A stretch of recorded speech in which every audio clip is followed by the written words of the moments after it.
Hi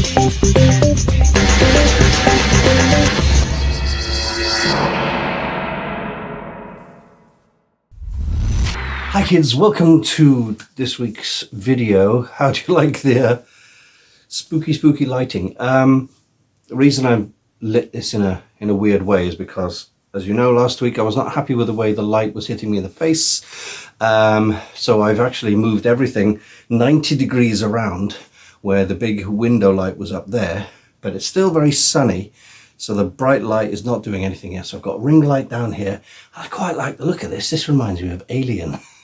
Anyway, so this week we're carrying on with the work on the Cutaway Dalek. I wanted to make a Cutaway Dalek like we used to see in the Doctor Who and Dalek annuals, and I'm not sticking to what the drawings used to look like. I'm gonna take inspiration from it and use a load of greeblies and all kinds of scratch building techniques to stick them together. So let's see what I've done for this week. When we left you last time, it was kind of like this, but I have done a tiny bit of work to the pieces. So let's go through them one by one. The head, I have cleaned up the entire edge and cut off that little bit of thingy there. That still needs to be ground down a bit more. I've taken out the pivot, which is over here, and I've removed the electronics from inside that little bit with the two holes and glued it all together. So that's super glued back together now, and I've kept the screws to put it back into the head where it will pivot properly. I've taken apart the one socket for the eye light and again removed all the electronic bits. Oops, the electronic bits were in there, the little metal pins. So now it's just a plastic piece that's glued in place, so I can drill that if I need to fit the new eye light. Neck, nothing. Heck of a mess, needs cleaning up. Shoulders, I've glued them together. As you can see, the white areas are baking soda, the old soda glue to make the super glue cure a bit quicker. So it's glued together. And also, you see the black piece of plastic there? That was the piece that holds the ball swivel joint in place. So I've cut it in half, just so we've got the one working perfectly fine, etc, etc. Still need to clean the edges off all the way around, but I have cut off, as you can see, straight areas at the back there and the front there, just so it will slide into place on there. But then I realized all this shaded area I'm going to cut right off. Don't need it, and it just impedes the room that I have inside, so I'm going to cut all that off. And I have cleaned up all the edges here. I've actually glued this piece on. You can see the white baking soda there on the inside. This side I glued the top piece on, cleaned up the edges, glued up that little triangle bit, cleaned that up, so that's glued on.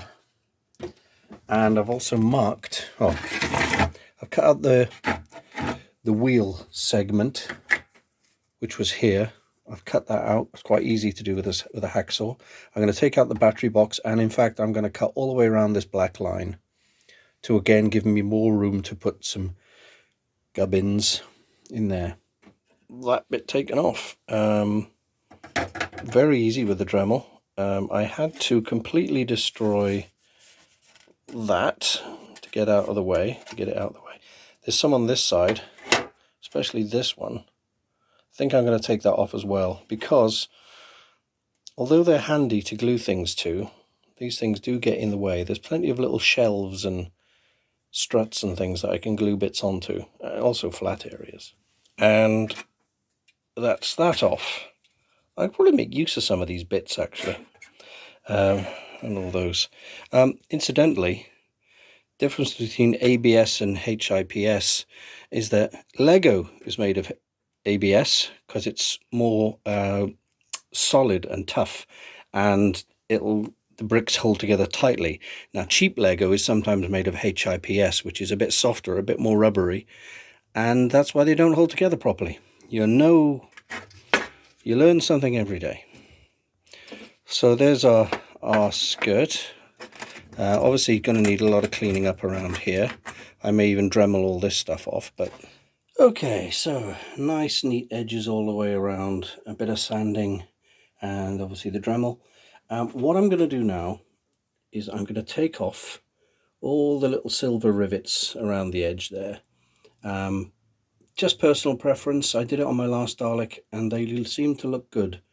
So I'm going to use a scalpel to cut them off, and then I'll give them the old sanding block there and take all those off. There we go. You can see little remainders where the rivets were, but trust me, they are flat as a pancake. Once they're painted, they'll be absolutely fine. Gave it a bit of a sanding, but what I think I'm going to do now is, I know I kind of was unsure if I was going to do this or not. Get a marker. I'm thinking of cutting here, here, here, and maybe down just a little bit, straight line across to there, to there, just so we can see some cables going from there through to there. I'm going to milliput on the inside so it looks like a big thick bumper piece, but I'll put some wires in it, I think, and that'll look quite nice. So we're going to cut that out next. Okay, so you may have noticed that I've cut even bigger. That is because if you look on the other side, there's that block in the way here, and underneath there's a number of, I want to say they're called webs, these struts. Fillets, they may be called fillets. I can't remember my tech drawing days, but basically I want to cut as close to the flat edge of one of these fillets as possible and stop here, down here. So I use the hacksaw all the way, and it's stuck on this end somehow. Get off. There we go. Yeah, so it's quite close to a flat end there, which I can drill holes, put wires through. Same on that side, which you can't see because of the light. It's just about visible. And obviously I'm going to clean this edge up, and we'll have a nice cutaway on the fender. Okay, drilled some little holes just using the edge of the scalpel, and I found a piece of steel, not aluminium, coat hanger wire. Marked it off to the right length. The plan is to put this through the top of that hole there. The two little black marks are where the corners are, and it should bend and fit into the holes that you can just see there. So let's put that in. There you go. Super glue and soda, baking soda, soda glued, welded in place, and it's okay for now, but I definitely got to put some milliput into the cavity in there and in there, just so it holds it even sturdier. But you can kind of see what I'm getting at now. Obviously I'm going to back this up with some bits of stuff to make it look more techy, but that will actually add to the strength now that they are steel wires, so that's good. And that's the milliput in. Blob either side, pushed it in with a tool, and yeah, once that goes off, it takes about 24 hours. That should be rock solid, and then I'm going to build up some kind of wall across here, probably with aluminium sheet, because I got plenty of that. The other thing I thought of doing is in these gaps here, not all of them, but most of them, maybe the two corner ones at the back and the two at the front, put a 30mm tall, because I used my ruler, 30mm tall piece of, just a square, one in there, and the back corners, just so the whole Dalek is standing about 3 or 4mm off the ground, just to give it that sort of slight floaty look rather than having it flat on the floor. So this evening I've been wondering what to do about the inside of the neck piece, because all this mesh, obviously it's too thick to cut through all those tiny little holes. So I thought I'd texture the inside using some stuff. You see, I begin to sand the inside there. Using a household or everyday item, which is this. This is the plastic strip that you find around cardboard boxes. I salvaged quite a lot of this last week and cut it into the right shapes, or right lengths, I should say. And then all I need to do for each section of nection, if you will, 1, 2, 3, put these on the inside, and because they've got a texture on them, I can paint them up later on. My only question now is, how do I glue them? Do I use good old-fashioned super glue, or do I use industrial double-sided tape? I might try both. I might tape one side and glue the other, put some mini clamps on them overnight, take them off and see what happens, because I've got a feeling that the tape will over time come off, but the glue won't, or it might not stick at all. I'm going to do some more sanding on the inside of this. As you can see, I've started there just to give a bit more of a key to this springy plastic, but I think once it's clamped for a good few hours, I think it'll do the job quite nicely. We shall see. And here we are. My mistake. Turns out that's not double-sided. That's fabric tape, but I do have some industrial double-sided upstairs. But I've gone crazy and put 4 clamps on that. But that goes on really well, I reckon. I mean, those clamps have only been on for 10 minutes. I reckon that'll stay on. I'm going to leave it till the rest of the night. I can't be bothered to do the rest. I may sand that side, obviously. I've done 1, I need another 2. But yeah, that's looking really nice. If I can put a piece, 2 more pieces on. Hang on. Hold on. Hard to do this one-handed. But you can see what I mean. That would be number 2, like so. And then number 3 just underneath that with a little gap in between them. I think that'll look really nice painted up. I could even stick more greeblies or internal vertical rods or something. But yeah, I think that's going to work nice. Sunday morning. I have glued 3. Number 4 is on the way. So if they look wonky, I guarantee you they're not wonky. The reason they look wonky is because this neck thing actually tapers. So it's not quite a compound curve. It's curving in one direction, but it's kind of tapering in the other. So anything that's a completely straight rectangle, which is what these strips are, is never going to conform directly to the weirdness of the inside of this shape. But I think it's fine, because I'm going to put some verticals on that afterwards, which will help break it up, and put them on the edges, the ends of the strips, to tidy up those slightly wonky bits. And I think that'll look really nice. Plus, there's going to be stuff in the middle of this section anyway that's going to obscure most of this background detail, but I just didn't want it to be completely empty. Okay, it's Monday morning, so I can't do much more. I've got to get this video in the edit. So as you can see, I've glued the strips on, and they look cool. They look very good. I've stocked up on super glue because I ran out the other day. I'm going to clean those up a little bit. I want to put some verticals down here just to help break it up, and I've also made some greeblies for the skirt section. That's made from the base of the Dalek, but I'm going to glue that onto there.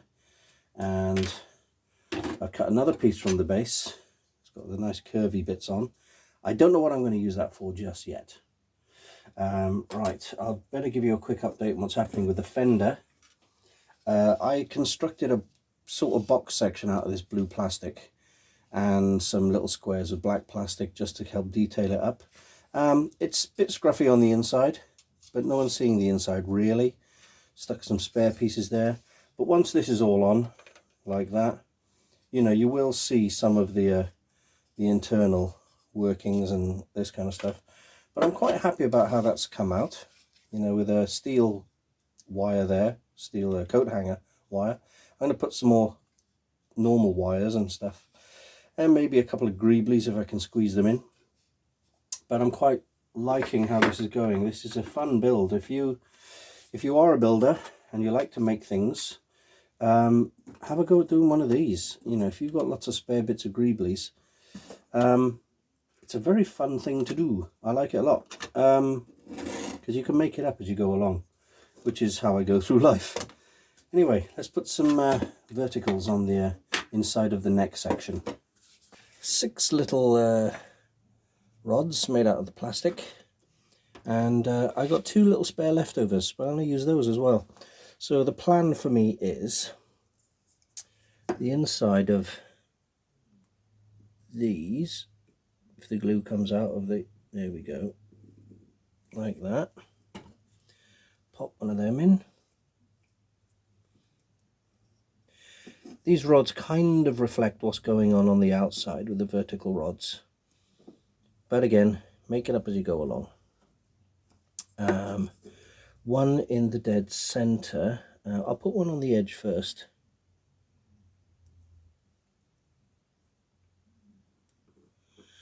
There we go.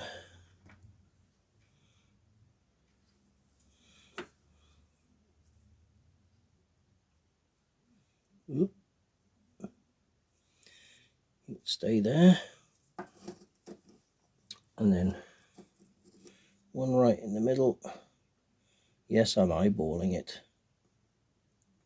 Come on. Glue is really hard work, but we're getting there.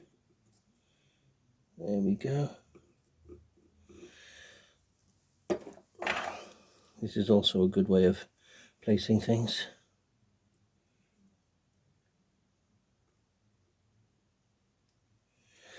Right, make that sure that's as central as possible.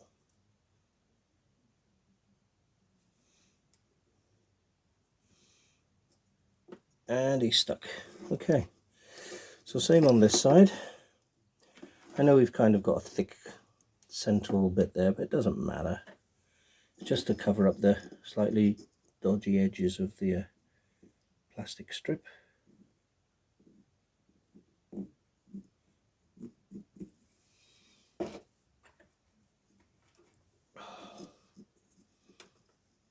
Get in there. Get in there, you big furry oaf. I don't care what you smell. Right. That one in there. Oh, I shall turn it round. There we go. One on this end.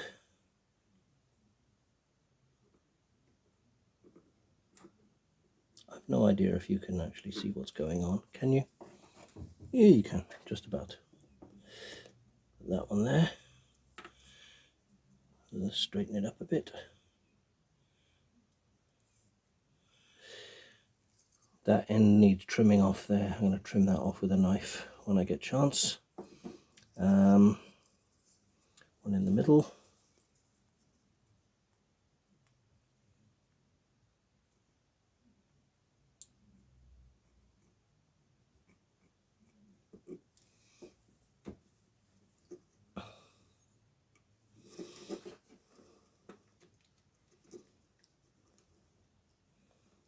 I think that's about right.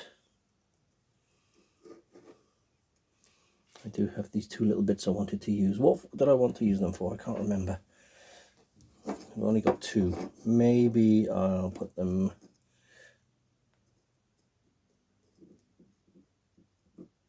there and there. Just up to there.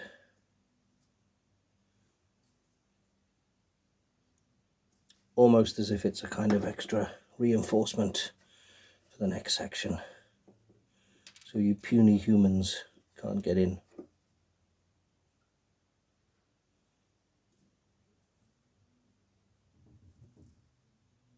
Oh,